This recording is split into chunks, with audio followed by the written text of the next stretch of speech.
Today, we are welcoming Michele Blood, a truly inspiring force in the world of transformation and personal empowerment. Michele, you are an internationally acclaimed singer, author, and speaker who has helped millions unlock their potential through the power of music, meditation, and affirmations. Your journey from overcoming adversity to achieving global success is a true testament to your unwavering determination and passion for uplifting others. Your unique approach has made manifesting success inner peace and has made you a beloved mentor to countless individuals around the world. Let's dive into your incredible story. And first of all, and again, welcome to the show, Michele. Thank you, Jackie. Great to be here. Thank you so much. You had an incredible journey from a rock star in Australia to a life-altering accident to becoming an international speaker and author. You healed your life through music and affirmations. How did you create this? And can you also, for some of our listeners, I know there's a lot of listeners that have been excited to know that you're here. They've actually sent me some questions for me to ask you afterwards. But can you please explain your story just to give us the backstory? Okay, well, I was a professional singer since the age of 5, would you believe, on TV. Wow. And I always wanted to have a great rock band. I went through a lot of different rock bands and eventually started my own rock band rather than being, some asshole manager. And it took me years to get a great band together, and they were fantastic. And at one stage, we toured for 7 years nonstop. We Yeah. had a great record label with Time Warner and did our videos and all that sort of stuff. And then one night, coming all the way from Brisbane to Sydney, which is it's a long way. I guess it would be like in America, like from LA to Dallas, Mhm. maybe Yeah. a little further, and nonstop. And so what happened was the truck driver fell asleep at the wheel. And as the passenger, I was crushed by musical instruments because we'd always take it in turns to drive with the truck driver to make sure that he got where we wanted him to go with all our musical Yes. equipment. And forgive me because I know that there's a lot of female truck drivers now, but this back in that day it only Yeah. seemed to be men if I sounded like I was saying the man. But anyway, and what happened was I was in such agony from all the operations and being in, it was just horrific. I won't go through all of it. I don't want anyone to lose their breakfast, lunch, or dinner now, do I? On your lovely Never show. do. But what happened to me was I was exposed to, through people sending me stuff, all this positive affirmation stuff and cassettes, and I decided that I would, something within me believed about affirmations because I could recalibrate my past and see how I had used my willpower and Mhm. my imagination to create the life I wanted, to be able to be the manager of the band, the lead singer, get a record label. Everything that I'd done, I'd used through my willpower, because it doesn't just take talent. There's probably a lot of singers out there that were better than me at the time. Probably not though. But anyway, and We heard it's that. yeah, I know you heard that. But it had to do with not just being an entertainer or being good at songwriting or whatever. It had to do with your willpower Yes. and really willing yourself to become that, and a lot of self-discipline. Have to be very, very disciplined and practice every day and really want it. You can't just say, oh, I'm going to be a singer. Well, as I said, I was singing on TV since the age of 5. But anyway, I did an affirmation, and they said, to be healed. And this is back in the 80s when they hadn't proven through neuroscience yet that affirmations and positive thinking and all the things they've found out about are actually true in the brain. That hadn't been proven. But when you hear something, Jackie, and in the marrow of your bones, what you've just read or heard is true. Yes, I do. I do. That's exactly what happened to me. Yeah. So I did, I am healed. I know I am. I love myself. I am my friend. I wasn't healed. I didn't love myself. I felt almost suicidal, but I couldn't move. Uh, um, I love myself. I am my friend. No, definitely wasn't. So I had the perfect affirmation. This is what I did want to have happen, but Yeah. it hadn't happened yet. But you So I kept believe. saying it. saying it, but I didn't believe it. I did not believe it for 1 second. I'm in the hospital. I'm in agony. I'm in traction. And so I stopped it. I just said, it doesn't work. It doesn't work because they say the affirmation has to go into the treasury of your subconscious mind. And it wouldn't, because it just kept shooting out of my doubting mind. Yeah. And then about a week later, I had an epiphany. You can't get a song out of your head, can you? If you hear it enough. You can't get a jingle out of your head. That's why advertising agencies don't spend millions, they spend billions a year on jingles. Yes, true. So I said, I'll sing it. I actually had my brother go out and say, find me affirmation songs, and there wasn't any such thing back then. So I always had a little blank cassette in case I got a songwriting idea. I didn't want it to go out into the ethers, so I'd always sing it onto a cassette player. So I just started singing over and over again. I am healed. I know I am. I love myself. I am my friend. On my hospital bed, recording it till it filled up the tape. And I would listen to it all day, every day, even if it was on really soft or with headphones. And I ended up having miraculous healing to the point where the press in Australia were interviewing me and on TV shows and magazines, until eventually big promoters of very well-known American authors were asking me to go and sing at these big events. And I was like, why would you want me to sing at these events? I'm a rock singer. I'm not singing these affirmations at events. They're for me. They're not for other people. You know, they were just simple little songs. And eventually I did. And I worked with, my first gig was with Deepak Chopra, Wayne Dyer, Stuart Wilde, and Tony Alessandra. Wow. And there were 3,000 people who had paid $350 each to come to a full day event. And I was blown away. They paid me $5,000 per gig, and I was lucky to make that in a year. No, the band made money, but by the time you pay out the road crew, the sound equipment, the agents, everything else, we had very, very little money. Road crew made much more than the band ever did. Always, that's the way. So I said, oh my God, yeah, I can buy a new drum kit for Alan. I can do this. I can do that. You know, I was just like, yeah, I'll do a tour of Australia with these people. Never heard of these people in my life. And that's how it began. Oh, wow. Wow. So what has been one of the most rewarding moments for you in your journey of helping others through your work? Well, relieving suffering. I mean, I went off the grid for 10 years, Jackie, to just study with an enlightened teacher and practice meditation. And I eventually awakened myself. So now my greatest joy in life, I mean, when I awakened, there's nothing like that. That rocks your world. You're done. Yeah. But my greatest joy now is praying for others, doing great fun apps and great events that are like little mini rock events that are for positive thinking and healing, and just to have people release their suffering and release their fears. When I see people becoming healed, waking up to who they are and their purpose, releasing their fears, it's indescribable how much joy that gives me, because I know I'm just used as a conduit for this. And I've got so many different tools that anyone from any walk of life can use.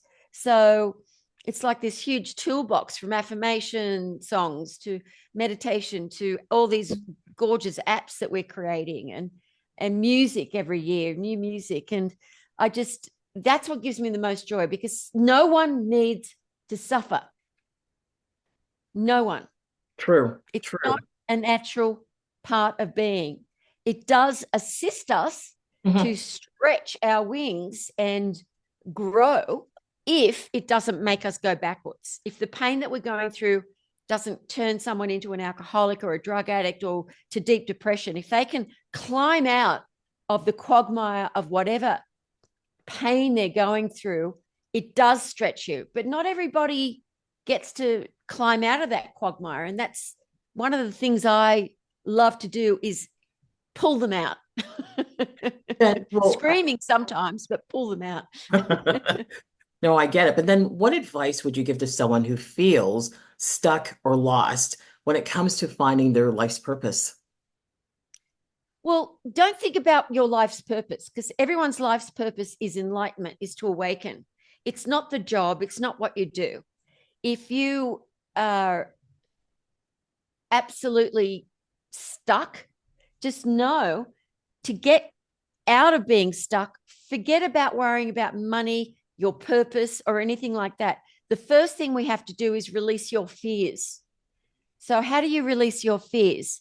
Well, the affirmation songs help tremendously, but also to, first of all, your environment. You must clean up your environment because it is changing your consciousness. It's making you more depressed. You didn't wash your dishes up this morning. What's up with that? You're depressed. Otherwise, of course, you'd wash your dishes. You didn't make your bed. Why didn't you? You don't feel like it because you're depressed. Right. Clean up your environment. Clean out your closet, even the boot of your car, what you guys call the trunk of your car. Yes.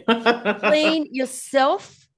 Wash your hair. Get a new do. Whatever you need to do to feel good within yourself and your environment. That's the first thing to do. Yeah. Because if you don't change what you're looking at and clean your environment, you'll go backwards very, very fast. Absolutely, absolutely. So, and you talked about music, the power of music earlier with your singing, your manifestations as well. Your manifestation video book, which is great, by the way. I was even listening to it again today. Your app as well. It's generated a lot of excitement. Can you tell us a bit about what inspired you to write it and what readers can expect from it? Well, great question, Jackie. I love the way I call it getting downloads. Yeah, yeah, When yeah. ideas come to me, I mean, I've just finished a new book called Stop Thought, and I was going on a walk. I live in the countryside, and all of a sudden I saw a stop sign for the cover. Stop Thought, you know? Ah, And so things like that just come to me. And what happened was I'd written the book, Manifestation Through the Power of Mysticism, written all the chapters. It was all done. And then the next step, I always do the audio book. mhm. So I did the audio book. And then I said to my friend Holly Fuller, who's an amazing young lady who Yeah. started out as my student, but now she works developing the apps and doing all this great stuff.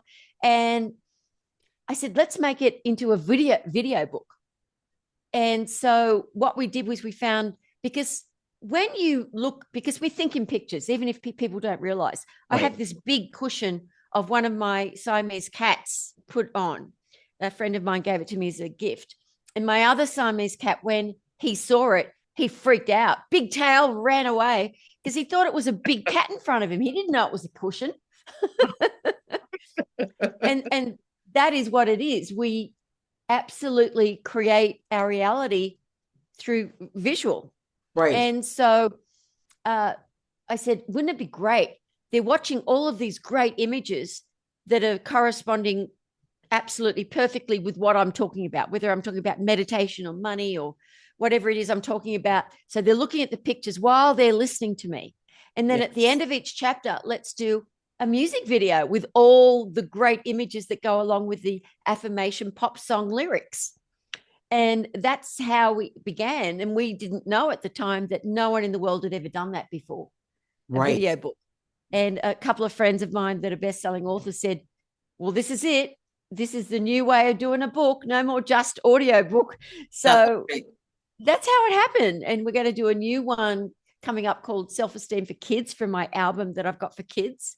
Going to put animation and little kids stuff. So they're listening to the affirmation songs, singing along with me, which is me doing voiceover of all these little baby animals. And that's going to be great for kids because parents adore that album for kids because it gives them self-esteem and all this positive lyrics about who they are. And anyway, Exactly. Exactly. it's just joyous because once you start creativity, you can't stop. It just keeps coming to you, what you can do next, what you can do next. And so thank you for Exactly. asking the question. I love the video book. I love it. Well, I have to tell you, I enjoyed listening. My favorite is chapter 2. Through meditation, you can become prosperous. I listen to it all the time. I think it's very, very good. It's very inspirational. So excellent job on that, by the way. I wanted to ask you about Bob Proctor because I know you had the privilege of working closely with the legendary Bob Proctor. Can you share what it was like to collaborate with him and how it shaped your own journey? Oh, great question. Love you, Bob. For those who don't know, he's left the body a couple of years ago. But anyway, what happened was during that time in Australia, some other promoters came to me and they said, we would like you to tour with this author called Bob Proctor. And they offered me the amount of money and what it would do. I still have my band going, but I said to the band, let's just, I'll make more money doing this with this guy.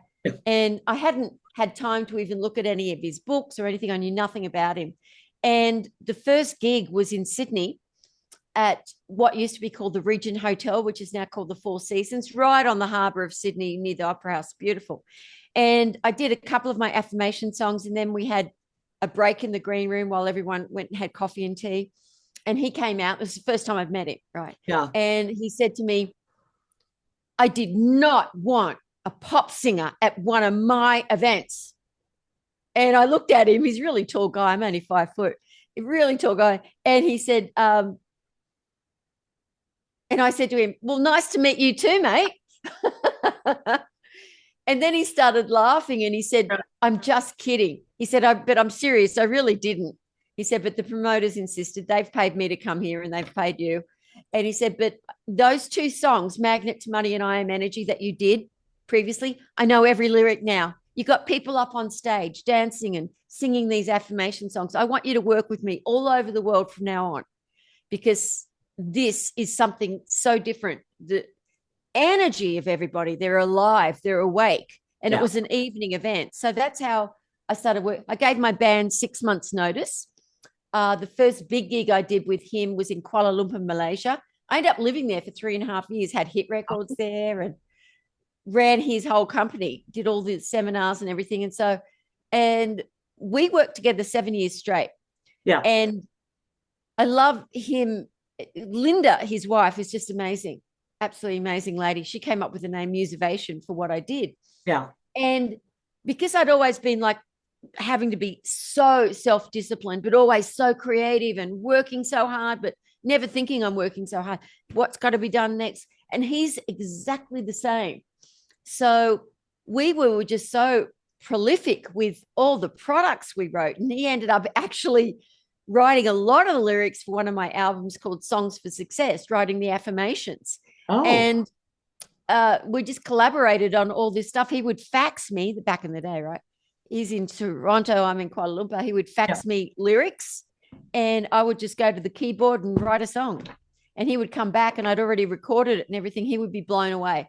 And then when we would do a talk based on the song and record those as I think the world has them now. I mean, he sold them in many different places all over the world. Yeah. So that's how it happened. Oh, wow. Are there any specific practices or strategies that you continue to use from time to time with Bob as your teacher, that he actually taught you what to do and how to implement those strategies? Can you share them with us and our listeners? He didn't really share any. We collaborated. Okay. Okay. Yeah. was No, we just collaborated. We Yeah. didn't. He wasn't my mentor. He was just this great person that I work with, and we created stuff together. Yeah. Yeah. Well, that's great. But I think it was just that working with someone who is at that level of energy where you are creatively is such a blessing. And I guess if I learned from anything from it, it's like, don't work with anybody who's not on board like you are. You know, if he asked me to do something, I'd have it done before he even knew it was done. And he would do the same thing if I asked him to get something done. And there was one of the things, okay, I've got a really good story. This is something I did learn from him full on, which was great. We were at this big dinner. These promoters had come out wanting Bob to do this big event. And he always had me sing and speak as well at these events and bring musicians and dancers on the stage to make it really groovy. Anyway, and he got up just as the main course was being served. He got up and walked away. And I knew he'd gone. I knew he didn't like these promoters. And after a while, one of them walked away and came back and said, he's not in the men's room, whispered to someone else. And I said, oh, no, he's gone. And they said, well, why didn't you tell us? And I said, well, I guess I waited to wait and see if someone noticed. And and they said, well, why is he gone? I said, he doesn't want to work with you. And they said to me, why do you think? And I said, you were raving on about the money and we should charge zillions of dollars per ticket. And he's not a greedy person and you are. And I guess I should go now too before someone hits me. And he would just walk away from it. Had nothing to do with money. He wouldn't collaborate with people that were greedy or wanted something from him, who were trying to get his energy or Right. if it wasn't an equal collaboration, he would never work with people. And I learned, and I'd always done that as well. I really had, but sometimes I had let the men in the music industry walk all over me. And sometimes you sort of had to a bit back in the 80s because it wasn't like today where you can just release your own music. You Right. had to, if there was a song that me and my band had written that we knew was going to be a hit, and the record label would say, no, we want you to do this one that you wrote. And we would say, but this one's so much better.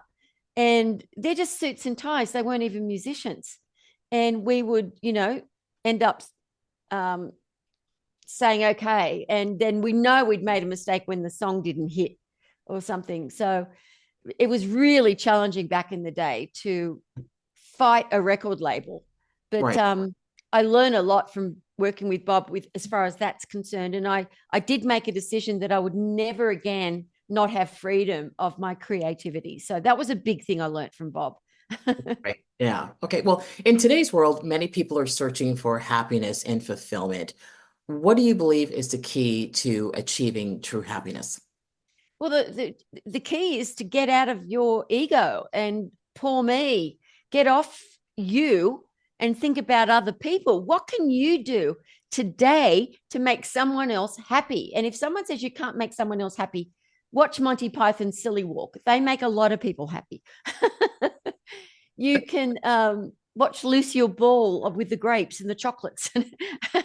uh, there's so many comedic shows and different things, and you can just be kind to people. When you're kind to people, they'll be kind back. Even if you don't feel it to start with, you don't feel like you're a philanthropic type of person. And I'm not talking about giving money. I'm talking about giving yourself a Right. smile. Someone is having a rough time of it. Just anonymously leave groceries at their doorstep. Just sending a nice happy kitten video to people. Always doing whatever you can. When you send, all at my team, all of us, no one is allowed to send an email without putting more love at the end. Oh, I don't know if Trevor does it with you guys, but I'm he pretty actually sure he did. does. He Yeah, he does. probably does. Yes. It's always, more love at the end. Just sending that out and having that. If you can make other people happy, you'll be happy. People are unhappy because they are worried about what other people think of them, and other people don't think of you. They don't, trust me. You're right. They don't. They don't. No, no. I love what Terry Cole Whitaker wrote. She wrote, what other people think of me is none of my business. And Yogananda used to talk about, to be youthful and happy, you have to stop worrying about people having to agree with you, or if someone has said something that's incorrect, you have to correct them. Stop doing that. Let them be. You don't need to make them feel bad because they said something incorrect. Yes. Who cares? Who cares if someone even lied about you? Don't worry about it. What other people think is none of your business. We're They're so used just, to being judgmental. well, yeah, it's well, what it is, it's a catalyst to, when we're judgmental and reactionary, it's a catalyst to not think about what's going on within us, because we don't want to look at our shadow side, but you have to. If you don't look at your shadow side, it will stay with you forever. You have to look at, why am I complaining? When people are complaining all the time, it is usually one of two things. They're usually afraid of not getting something they want, or they're afraid of losing something they have. And if someone can just sit down and go, okay, I'm complaining, I'm being an asshole, that's a very highly mystical terminology there. Yeah. and why am I doing it? I'm in fear. Let's find out what I'm afraid of so I can release it. So when you can sit down with yourself and find out what you're complaining about, why you're judging others, why you're being an asshole, Yeah. literally, then it dissipates. It goes. It's gone. And it's so important to know everyone's going through fear. We've got to have compassion for others, not judgment. You don't know where they've been. You don't know what they've gone through that day. I love this story, and it's a true story. In Mhm. New York City, these people are in a train, and they're in that area of the train where there's not seats like that, but just one seat in a big Yeah. area, another seat there. And this man walked in with 4 kids, and the 4 kids are, and he's just sitting there. And the 4 kids are fighting and screaming. They're not really being nasty to each other, but they're just, rambunctious. And this lady said, "Can't you control your children?" And he said, "My wife just died. We've just come back from the funeral. Leave them alone." And she felt like such an asshole, Yeah. literally, because she wrote about it in her book. I can't remember the name of the book. It's a long time ago when I read it, but it was so great for her. It changed her life. She never judged again. She said, whenever I started to judge after that, I kept going back to that poor man and how nasty I was and judgmental about him with his kids, and it just doesn't it make you weep just thinking about that? It does. It's heartbreaking, but you're right. Yeah. You know what Yeah. people are going through. You do. Yeah. Oh, Good that, question, Jackie. that's really touching. But looking back at all the success that you've had and the impact that you have made, what legacy do you hope to leave for future generations? Just for people to become awakened and to relieve their suffering and to know that their purpose on this planet is to be enlightened. All my books, all my products, everything that I do is for them to awaken and be happy. So it's not like my legacy. It's it's the legacy of enlightenment, of awakening, of spirit that has worked through me, is for that to continue. I know when I first read Swami Muktananda's Play of Consciousness book, it changed my life. I read that a long, long time ago.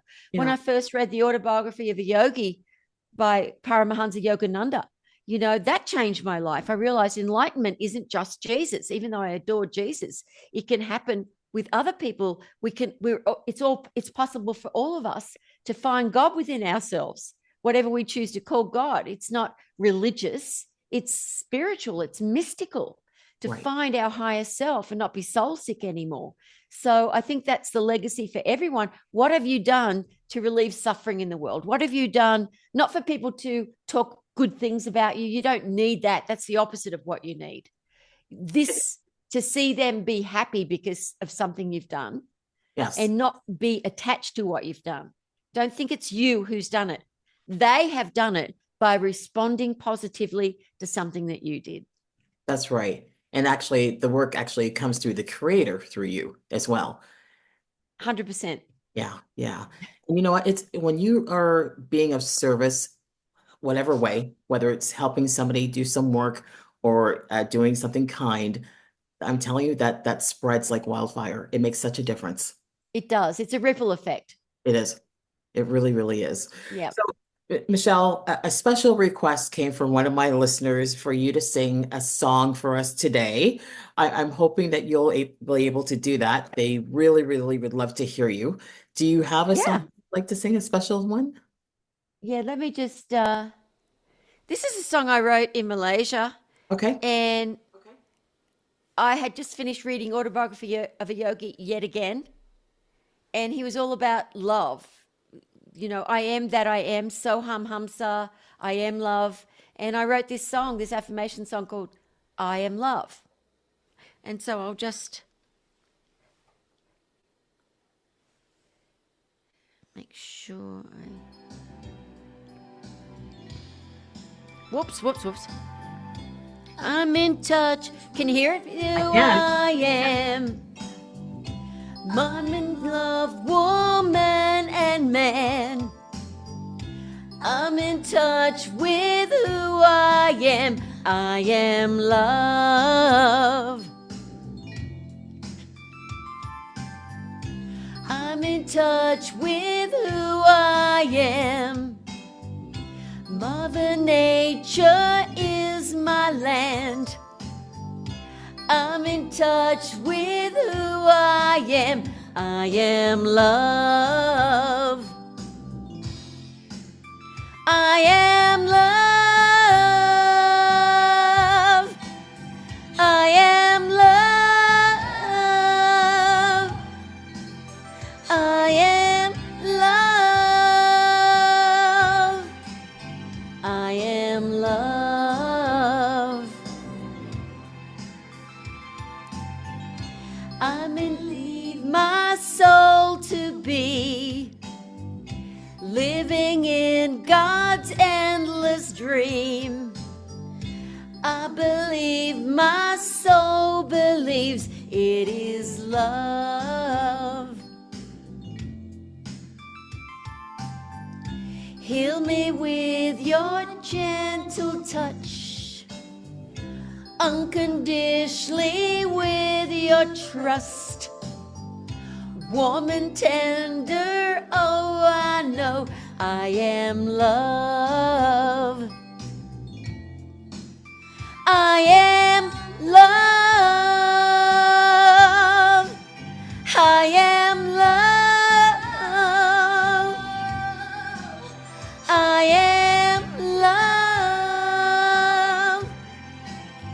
I am love. Oh, wow. That was beautiful. Thank I you had to sing so along to my track because I couldn't find the backing music, but that's okay. I That still was sang live. just, no, that was beautiful. Thank you, thank you, thank you. So Welcome. we're gonna end this show, but I have to ask one more thing. I know that you have something very special to offer my podcast listeners. Can you please share what that is? Yes, if you go to micheleblood.com, Michelle spelt with one L, and Blood is my father's name, it's not rock and roll. MICHELEBLOOD.com. It's Irish, actually, the name Blood, /happiness. And you will receive my favorite chapter of the book for people to wake up to who they are is called, from the manifestation video book, Are You a Mystic? You're also going to receive one of my favorite books that I've written, Magic of Affirmation Power. And you're also going to receive the album that Bob Proctor collaborated with me called Songs for Success, that whole album. And that's all for free because of Jackie, because she's so Oh, loving and giving. It's all because of her. it's because of you as well. Thank you so much. That is You are wonderful. welcome. Thank you for those blessings. Again, Michelle, can you just repeat again where people can reach you and find you on your website one more time? micheleblood.com /happiness. And Wonderful. you will also, if you just go to Michelle, well, if you really want to go deep, you'll go, if for those who want to really, oh gosh, I need this, you just go to themysticalexperience.com. Wonderful. Thank you so much. Michelle Blood, everyone. Thanks again for coming out. Really appreciate it. Thank you.